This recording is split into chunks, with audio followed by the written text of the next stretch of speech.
So, hi everyone. This is the Wolf Hall discussion for the first group book, and I am absolutely was so chuffed. It was like it was one series that I really was interested in reading because obviously I'm a massive Tudor fan, and I thought like these books are massive, and I thought the best way to do it would be to host a read along for it and get like a because I know quite a few people who were interested in reading it as well. And so the next part of my sort of thought process was, right, I need to ask a couple of co-hosts. And I know that Tori especially loves historical fiction. You're amazing. She likes the Tudor era as well. So Tori was the first one. And then Marissa, we spoke about it, didn't we? Because we chat on and off. And it was like, well, let's ask Marissa as well. And so let me, it's kind of grown from there. I love the Tudor time period. I think we've all had a bit of mixed feelings on the first book. The second book, I'll be honest, I'm already quite into, and I'm going to be eat a big chunk of it tomorrow.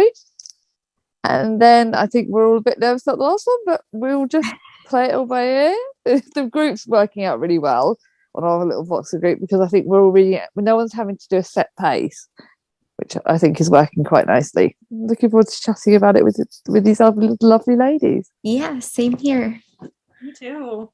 I think obviously Wolf Hall, I think to me is centered mainly around Thomas Cromwell. It isn't. I found it surprised me. I thought it would be a lot more about King Henry VIII than him, but I think to me Thomas Cromwell is really the biggest part of Wolf Hall. And you go to really meet him, don't you? Yeah. And actually, that's what I liked about it a lot. And that's what actually drew me to the book. I'm not as big a Tudor buff as you guys are. So I was interested in seeing something from someone else's perspective, not a king or a queen, as so many of the Tudor period books are. Yeah, I was going to say too, most of what I know about the Tudor period is like mostly Henry VIII and his wives. Like that's pretty much what I know. I know a little bit about Henry VII just because my preferred era is the Wars of the Roses. So like I did like the Wars of the Roses. Yeah. So I knew a little bit about him and then the wives and a little bit about Elizabeth. But yeah, everybody else surrounding all the other politicians and people I don't know much about. So I've really liked getting to know Thomas Cromwell and seeing everything going on from a different perspective that way, of seeing all the chaos that most people know about from the perspective of someone who is very involved but isn't necessarily like the main player, if that makes sense. Yeah, definitely. What do you think about it, Marissa? Because obviously like where you don't know as much about it, do you feel like you've really learned from this book, like Wolf Hall, the first one? I do. It's one of those, well, all historical fiction books are the type where I just get really sucked into the world and start looking up all of these details about people's lives and trying to see what's accurate, what's not, what might be interpretation. And that's actually one of the things that I love so much about Wolf Hall is it's all accurate to some extent. The part that is open to interpretation is more the characterization of specific people rather than their actions or rather than the different things happening during the time period. I find that it's very accurate to what I can research and look up. So that really helped as well. I do think it's good to learn from, but also at the same time, there are these interpretations of characters and their personalities and their thoughts and feelings towards the events that we know for sure happened.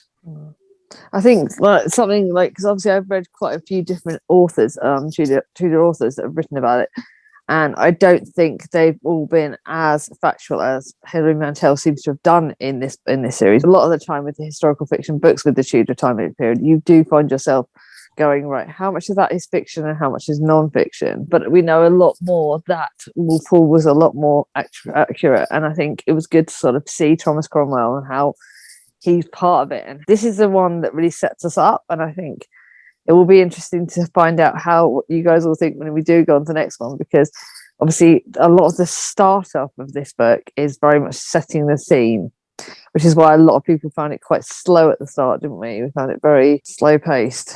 Yeah, I mean, and the introduction is not slow in the sense that the first chapter was brilliant. It absolutely sucked me in. We start right in the action with Thomas Cromwell getting just this merciless beating from his father. And I think that does really suck you into the book. But there is something about Hilary Mantel's writing style that just takes some getting used to. It does take a while for us to get to know the characters and to build to some of the events that we're aware of. It did seem like it took a while for us to realize Henry wanted a divorce from Catherine, for example, something that we just took for granted this book was all about. And in actuality, it took a lot of political decisiveness and, a lot of maneuvering for that to come about. And it doesn't happen till much later than you'd imagine in the book. Definitely. I definitely found that. I was expecting it to sort of get into it a lot more quicker. And like having my historical knowledge, it did take him a lot longer. And I don't think he found it as much of an easier decision, did he? Like we thought, obviously he knew that the whole point was he wanted an heir. And we all knew that. But a lot of obviously how to get to that point. And we have to kind of see that it wasn't like as easy as everything else makes out almost. There was a lot of work that had to sort of go into it. And I think it's intriguing really, isn't it? The different players, there were so many people that had to be involved and had to do different little steps, and we're finding out a lot more about that. But I also found it good because we found out a lot more about Thomas Cromwell and his family histories and all the things that were happening behind the scenes on him. And before we all had this image of him, didn't we, of the baddie, and he was like, and yet you see there was lots of stuff that set him up to be the person he was as well, which I found really interesting. I really appreciate when historical fiction, and I feel like the writing style in this does a really good job in retrospect of building up a character in a very realistic way. Like we're seeing, like, even though slow pacing was hard to get through, it enabled us to really come to understand Thomas Cromwell in the way we understand people in our everyday life. I feel like just in that slow, like we're just seeing them in different situations. We're seeing a little bit of his thoughts and where his focus is, but it's not until the end of the book that you're really able to put together a good, solid idea of who you feel like he is as a person. And I feel like he can also be interpreted by many different readers in very different ways because of the way he's introduced. And same with the other characters. I also think we expect it to be about Henry VIII and about his great matter and everything, but really it's a book about Thomas Cromwell. And I think that also threw me off a little bit going into it, where it's not really about the dramatic events. It's about this man. And yes, his role, and he's really playing a role in this, but he is just a person. And I really like books that can help us see historical figures in a way where they're not just good or bad. They're very just people trying to do the best they can with the situation they're put in.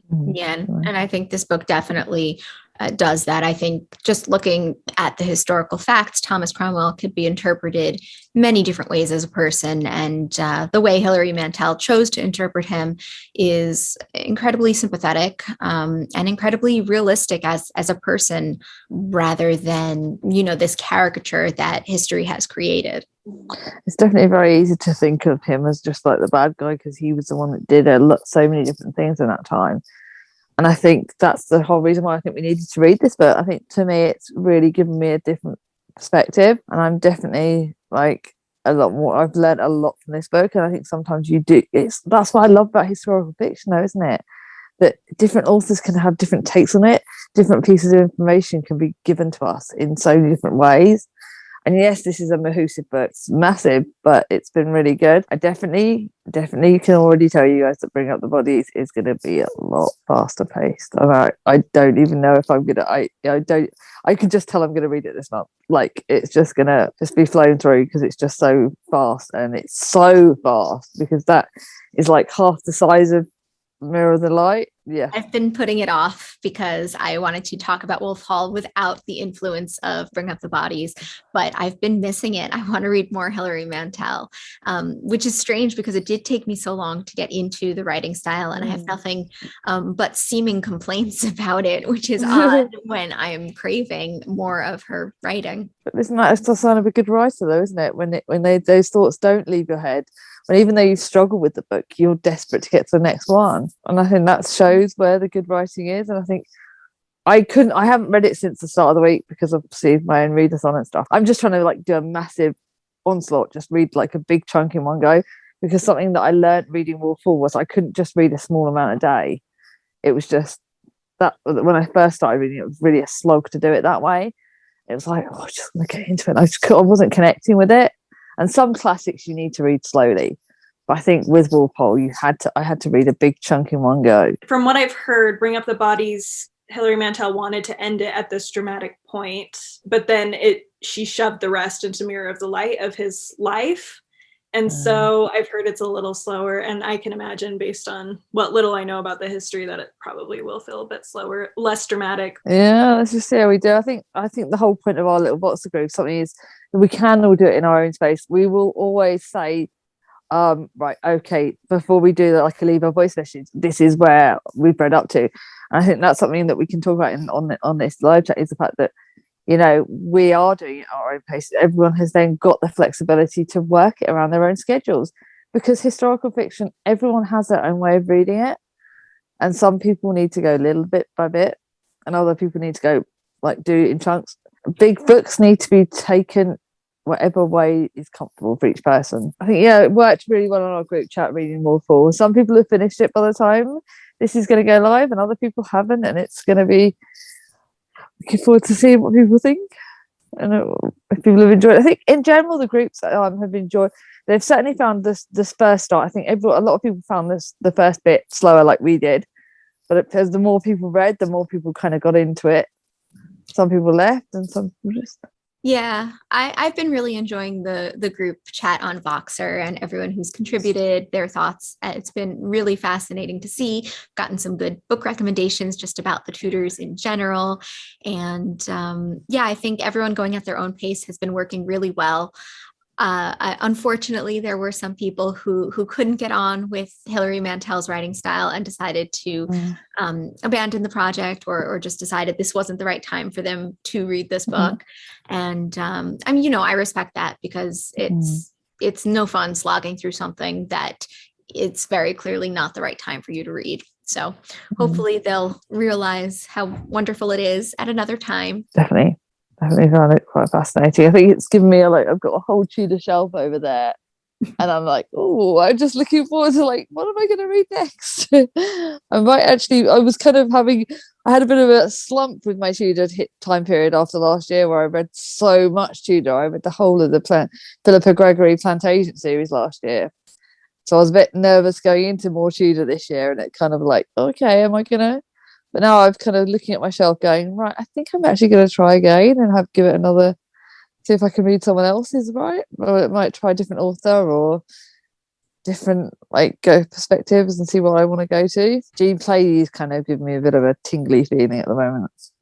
Her books are kind of drawing me in, because like you said, once you dip back into what Tudor times, you really want to go in and want to investigate more. So that's going to be interesting to see what other Tudor writers are going. Yeah, and this is just the beginning, really, of my Tudor adventure. You know, I think I read The Other Boleyn Girl. That's amazing. I love that one. Which was great. Yeah, no, I did really enjoy it. I didn't realize it was part of a series at the time. But yeah, so I'm excited to keep going with the Tudors. It's a fascinating time period. I don't know, though. I think I really enjoy learning about them as people and learning about the characters, not just for the way their legend looms in history, but for, you know, their everyday domestic life. And I don't know if a lot of the other Tudor books are like that in the same way that Hilary Mantel is. I think for me, Philippa Gregory is certainly more, I would say, fictional rather than non-fictional. But from what I've heard, Alison Weir her Six Tudor Queens series is actually a lot more factual. And if you like a bit more factual, but kind of having some tingles of excitement, to me, that series is probably going to be a good one. I've got given 2 of the books for my birthday presents, the first and the third. So I'm thinking next year of doing setting myself another goal of reading another series next year and just going to bash them all out every month and do it that way. You never know, I might do a read along of that next year. You never know, do another Tudor read along. But I think that's more factual. I think Jean Play's is a lot more fictional. I don't know any other. Tori, you may know some good authors that have got more factual books. What do you think? I'm going to be honest, I actually haven't read that many like historical fiction versions of the Tudors. I've mostly like watched documentaries and like watched like TV series and stuff. So I honestly don't have a lot of experience with historical fiction as far as literature goes. But I do want to get more into it because I found something, I think this is why I love the Tudors and the Wars of the Roses so much, is because like Marissa said, getting into their lives is so interesting. And because it wasn't really a time where people like kept diaries, especially people in power, like because they wanted to look like gods, basically. Like they wanted to look really good. And so it's really hard to, and there wasn't like access to materials really to even spend time making personal accounts when you can't really get paper very easily. You need to save that for official documents or whatever. And so there's a lot of guesswork with it. And so I think there's something so fun with the historical fiction of like, this could be relatively accurate. We just don't know how they personally felt about certain things. We don't always know exactly how they experience things. And so we kind of get to like create our own opinion about it. And I think that's really exciting about like Hilary Mantel and other areas where we're able to watch films or read books about it, is that we're able to kind of imagine what it was like without really knowing. And so we kind of go on our own like detective adventure of figuring out what we think people were like. And so it's fun to see different books and films and stuff show different ideas of how they would perceive the personality of this person, which I think, especially in Hilary Mantel, it was interesting seeing how she did Henry VIII, because he's someone I don't really have a firm opinion on his personality. So it's always interesting to me to see how people approach him, because he's pretty complex. Like, I think you can do things like so awful, but you can also have a slightly more sympathetic view. And so, yeah, it's interesting to see how they do that. I think that's something that I find it quite fascinating. For me, I've kind of got a bit of a something to be famous for. In our local pub that's right near where I live, it's literally on our town, there is actually pictures of Henry VIII, because there is part of it that was actually around in the Tudor era, and we believe that King Henry VIII was actually in our town, like in the like little basement bit. It was like a hideout. There's a part of the pub that's very, very old, and it's Tudor times, and a section where me and my children like to sit has actually got like the proper portraits, and it's got the sneak holes where people kind of came into it, and it's really fascinating to know that that's connected to my town as well. It makes me feel quite honoured. This building was around in the Tudor time, so I kind of loved like going into that and thinking, right, so you want to find out more. History is so interesting. I'm gutted I never like followed it more at school. I was the one that I went for geography rather than history in our GCSEs, and I'm gutted because now I love history. I've got so many books on the royal family, so many books on the kings and queens of this whole country. Like, it's something I'm very proud of and something that I'm very interested in. So I've read a lot of books on Henry VIII, and I could probably try and look for quite a lot more. And I think because obviously he is probably, before I joined BookTube, the Tudor era was the one era of history I knew the most about. Like, it's the era that's always interested me before, but certainly before BookTube. Obviously, since BookTube, I've now got into Booktober and the Victorian literature and that era. And like I said, I know a bit more about the War of the Roses now. I've read books on that, and I found that's quite fascinating. But the Tudor time, it's just so fascinating. It was a time in the United Kingdom history that's got the most written about, probably, if you think about it. It's one of the most written about eras in history. So yeah. That's why I liked Hilary Mantel's writing. It's definitely, I'm so looking forward to the next book. I'm so looking forward to reading more of her books. And I wonder, has she got any other books on the Tudors? I know she's got a lot more modern literature. I don't know any more than that, really. I think Charlie from Charles Heaton, he knows a lot more about her books, and he's certainly read a lot more Hilary Mantel's books. But maybe giving him an ear bashing and finding out what other work we can look at. Yeah, it's possible. I don't think Hilary Mantel has other Tudor books specifically. I think she wrote plenty between this and other two, but I think she does have other books about different time periods. I know that there's one about the French Revolution. I haven't read it, but it sounds interesting. Yeah, I definitely think that is an era of time I really want to read more about. Kind of Three Musketeers is on the shelves of my book charity shop, and I'm like itching, and I think to try and get that, because I would like to read more about the French Revolution as well. So it'd be interesting to see how Hilary Mantel takes on that once we've carried on going with this. I think I would like to, you never know, dip into a bit more of that author's work. But it's certainly been fascinating. I think we've learned a lot more, haven't we, really, all of us, from this book, and it will be interesting to see what the other ones are going to be like, and what information we're going to find out, really. Obviously we know more about Thomas Cromwell, but we know ultimately that the ending of him is not necessarily going to go his way, does it? Yeah, and it's interesting. As I saw him rise to power in this book, I realized I don't know that much about Thomas Cromwell. I don't know what happens to him in his life. And so I actually looked that up. And it was funny, within this book, you actually see the foreshadowing of what happens to him a little bit.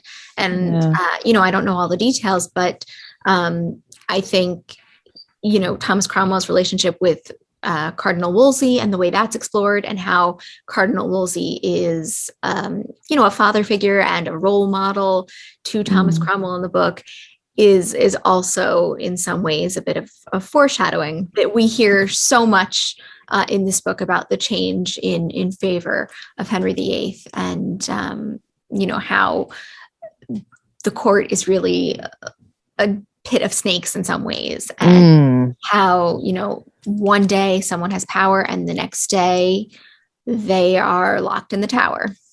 You're living on like a knife edge in the Tudor period. I think if you were in power, you could literally one step the wrong direction and that was it. Your head was on the gallows, literally. And that's something that's obviously you can sort of read up about and find it quite interesting. And like I said, we said about the kings and his wives and everything. So obviously Catherine of Aragon, Henry married her because he had to, obviously because it was Arthur's widow and everything else. And then he fell in love with her. And like in other books I've read, he really fell head over heels in love with her. And it was so gut wrenching to read how that relationship on the other books I've read about her, and what happened to her, and how like she fell from favor, and it was like, and then obviously he was then started to have the affairs, and we know and it does briefly dip into the affair he had with Mary Boleyn, Anne Boleyn's sister, and that's briefly dipped into, and as it was, I think it was actually decreed as factual that he had at least two children with Mary Boleyn before, and she had a son and a daughter. I don't know if the son was definitely confirmed, but I know the daughter was. And how that sort of set up then for Mary Boleyn to come in, like where you were the other Boleyn girl, and how Anne Boleyn then came in, and she was really manipulative. The more I've read about her in other books, you really see how manipulative she was. And then this is the book with her in it, and then right towards the end we find out where you're getting into the next one. And I find Catherine of Aragon particularly interesting because as a character, I mean, what you were just describing is something that happened regularly in the Tudor period. Not everyone was faithful to their wives. Kings could sleep around and have mistresses and things like that. But she also experienced something that no one else in history, really in any country, had experienced before. And that was divorce that, wasn't really sanctioned by the Pope. And in the way that she experienced it, that was groundbreaking. And I can only imagine what she must have been going through and thinking, she's in this foreign country and she's worked her way to making a place for herself. And then suddenly, or rather not so suddenly actually in the book, but she's still trying to find a place for herself within the society where they don't want her to be queen anymore. That takes a lot of inner strength and courage. And it would be just so interesting to hear things from her point of view. Of course, that's not what Wolf Hall is about at all. It's so much more on Anne Boleyn and on Thomas Cromwell and his interactions with everyone. But I think even in his interactions with Catherine, you see this sense of how unprecedented her situation is and how strong she is in the face of Thomas Cromwell basically telling her that, her position as queen is in jeopardy. I hadn't thought about this till now, but while you guys were talking about, Catherine of Aragon and Anne Boleyn, and it's interesting that in Wolf Hall that we don't get much of Catherine. Like he doesn't think much about her. Like she's very Anne. I mean, yes, Anne's a little more present, but it makes sense with the story. But there's not even much discussion really on his side about Catherine of Aragon. And it almost makes me think he probably relates more to Anne than he does to Catherine, because he is all about survival. Like, he's about making his way in the world and surviving. And Catherine, the things she does kind of make it clear that she doesn't care about surviving. She cares about her integrity more than anything. So you kind of get the sense when he's talking about Catherine of Aragon that he doesn't talk about her much or think about her much because he doesn't know what to do with her. Like, he doesn't understand her reasoning because he can't comprehend. And you see this with other characters too, like what I can't remember her name, who was prophesying about Henry VIII. And she just kind of these moments of him being like, well, do this so you can survive. And when there's people like Thomas More even who do things knowing they're going to die for them, and he just can't comprehend that. Like, that is one weakness I would say of Thomas Cromwell, is he just does not understand that integrity that is so important to some of these other characters, and therefore he really struggles to understand them. Like, and you can sense that he has this grudging respect for them. Like, he does respect them, but he just can't quite wrap his mind around their decisions sometimes. Yeah, and I don't think it's that he doesn't have any integrity at all. I think it's more that his integrity lies with people and with those around him rather than his beliefs or ideals. So he would do whatever it took to survive. He would say whatever he needed to say. Unlike some people, unlike Thomas More, who sticks to beliefs rather than his life. And I think that is interesting to think about as we go forwards, because we know that we are riding a peak of Thomas Cromwell's power and popularity. And it'll be really interesting to see how he falls from grace and how he handles that. Because he is so used to getting his way and talking his way out of any situation. And, clearly he doesn't do that if we know history. And so it'll be fascinating to see just how that happens. Definitely. I think that's what makes us want to carry on with the books, doesn't it? It really does. What gets us excited. And I think obviously going forward, that obviously this is our Zoom chat on this one. And then once all the hosts have read Bring Up the Bodies, we'll do another one, won't we? And it'll be interesting to see how we've read about him and how it's going to go from there, and what's going to happen. Really, I can't wait to pick up my book tomorrow and Bring Up the Bodies. I can't wait. I'm just like so excited, which sounds really silly, isn't it? Because where Wolf Hall was so slow, how many days were we all going, we can't wait to pick up the book today? You know, how many of us felt like that? But with Bring Up the Bodies, it's we're itching to get back to it, so I can't wait to hear I can't wait to go on the Zoom chats when you guys go back onto the series and read and finding out what you guys are thinking of it, because it certainly got the grip of us. I think Wolfall definitely did that. It got us wanting to carry on going, and those of us that in the Boxer group that have, it's going to be interesting to see how we all do and whether we all complete the marathon and read the series, really. Yeah, absolutely. And I'm looking forward to getting on with it. But also going back to what Tori was saying with Catherine and with Thomas Cromwell and how he interacts with people who don't have his same values. I think to some extent you're right that he just kind of ignores their inner thoughts. Like, he can't comprehend that. So he doesn't dwell on it long. And so we don't dwell on it too long as readers in this book. And I think in some respects also he realizes that Catherine of Aragon is, not someone who he should dwell on, because whatever happens, she is falling from power and he is striving to maintain power and to maintain a sense of prominence in the court.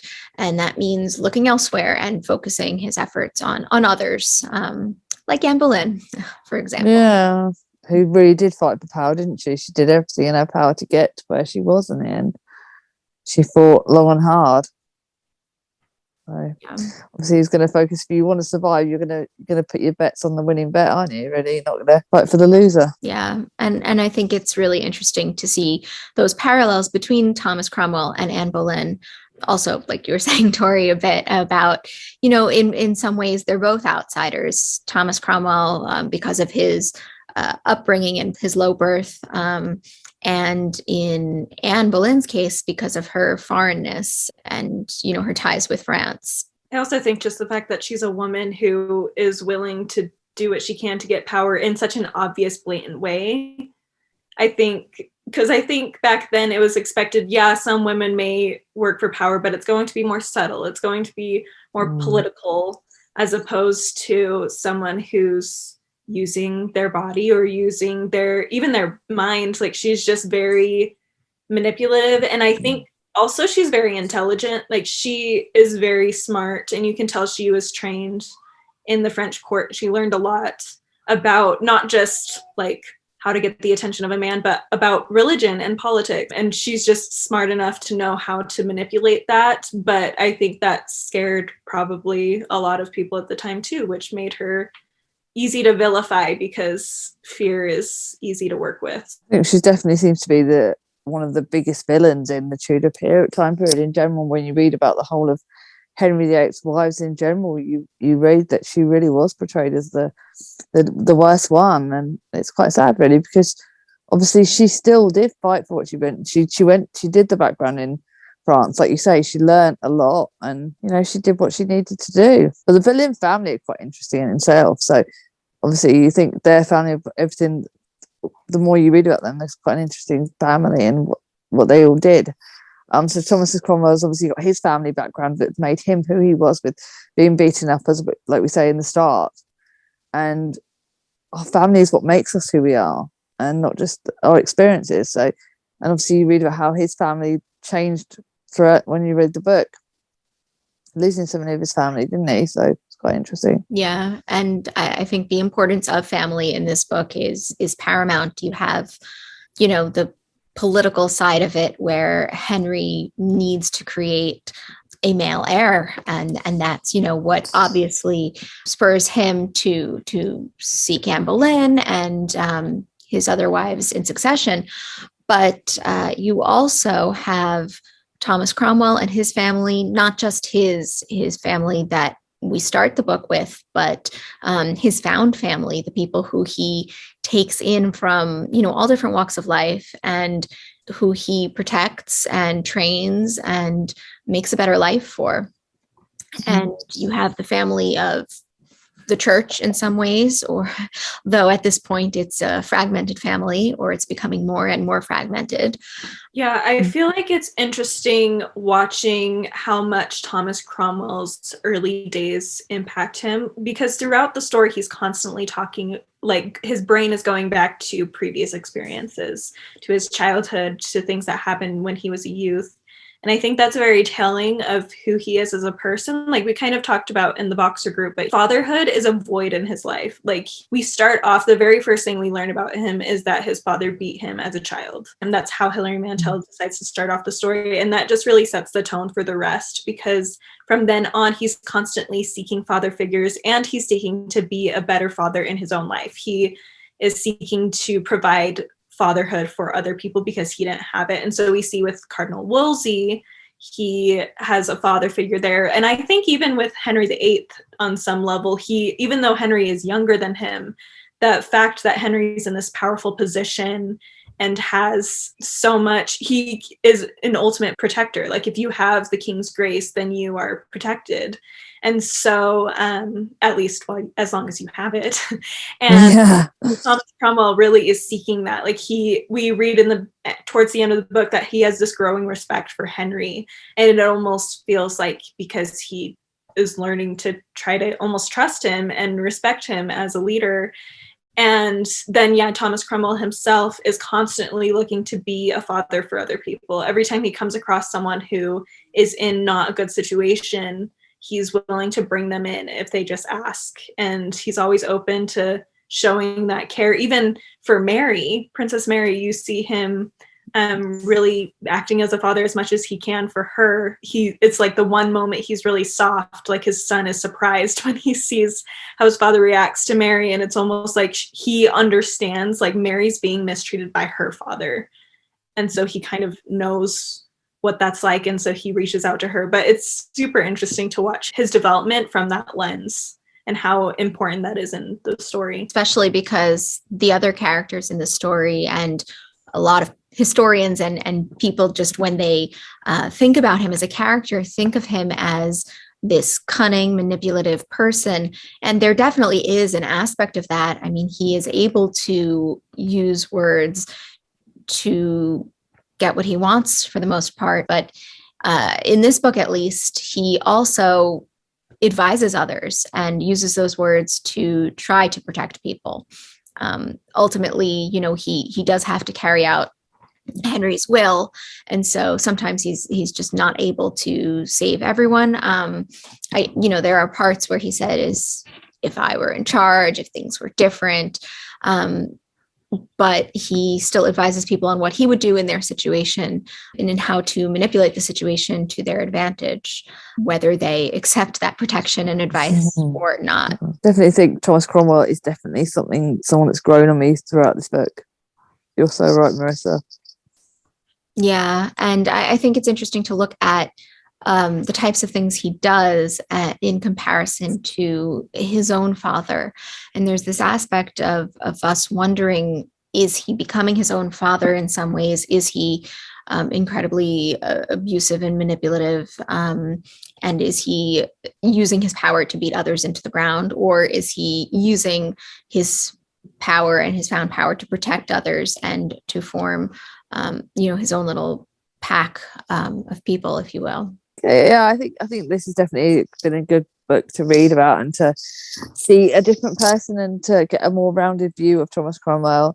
That alone has been probably one of my favourite experiences throughout this book, to see him, because he was one of the ones I didn't know as much about. And I think that's been the big thing about Wolf Hall, is the whole series is about him and learning more. And definitely think this book definitely showed a more rounded side to him. Do you think we're all done sort of talking about this book? And is there any points that anyone else has got that we can add? Or I guess we did also mention we wanted to talk a bit about the title and why it's called Wolf Hall. I feel like that's probably a good thing to end with, if you guys want to.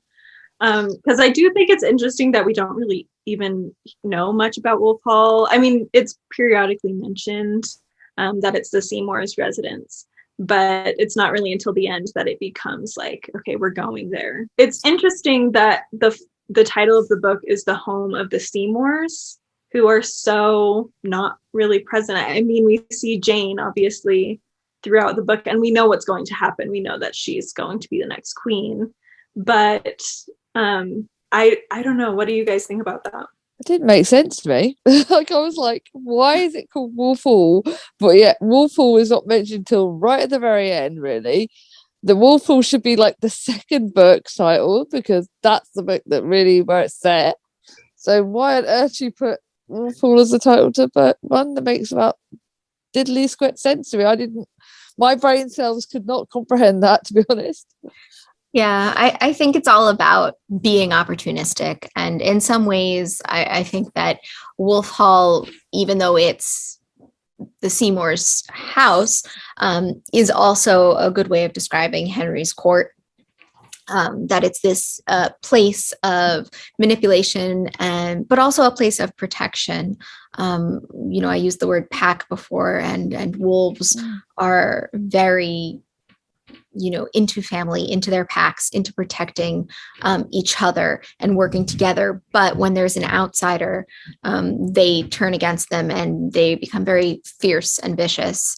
And I think that in some ways that represents a lot about this book and a lot about Thomas Cromwell as a person. And, as the book's all about him, but also it is about that opportunity in Jane, and looking towards the future. So even though this book is all about Anne Boleyn's rise and Thomas Cromwell's rise, the reminder that there's always that person who's going to rise next in the background. I think those are all super good points. I hadn't thought fully. I mean, I had a little bit about the Wolf Hall and the Wolf Pack kind of thing, but not to that extent. So thank you, Marissa. And I also like yeah, that signal of there's always someone else who also wants power and is right around the corner. And so, yes, everything looks good right now, but it can change in a moment. I think also in some ways, Thomas Cromwell's most like well-known role within this whole thing is him bringing Anne Boleyn down. I feel like, I mean, he is involved obviously very much in her rise, but so are many other people. And I think Thomas Cromwell is kind of the figure of her fall. And her fall, even though he works to have it come about, it almost leads in a way to his fall eventually because of that change in marriage. And eventually he comes up with ideas for Henry's marriage that Henry doesn't like, as well as other things. And so it kind of is representing, that rise and fall. It's kind of the peak in a lot of ways. Wolf Hall, the Seymour's home, represents the peak of the power of both Anne and Thomas Cromwell in a lot of ways, and just before the fall. Yeah. Well, that's the name of the trilogy, so we can really certainly sets up the trilogy as quite a nice name. I think you're right in that way. So yeah, it's exciting to carry on. It's going to be exciting to carry on and see where this all goes. And like I said, we all know the history of what's going to happen, but let's see how Hilary Mantel plays on it and sets Wolf Hall up in the next coming books. So exciting. We've got a good few months ahead of us, let's just say that much. Hey, so thank you both for being my co-host. I can't wait to carry on going, and I can't wait to see what everyone thinks of this. And thank you, Marissa, for recording it and setting up the Zoom, because everyone knows on here I am the least technical person going. I'm not that technical myself, but I'll do my best. Like I said, I need to learn how to do all this. Maybe one day. Hey, but thank you, Marissa, for setting up. And Yeah, I hope obviously you guys get to enjoy the rest of your day. Well, it was great talking with you guys, and I look forward to doing it again after Bring Up the Bodies. Yeah, let us all know. Let me know when you're all done, both of you. Yeah, absolutely. Take care, everyone, and I'll see you all. Speak to you all soon. All right, bye. Bye.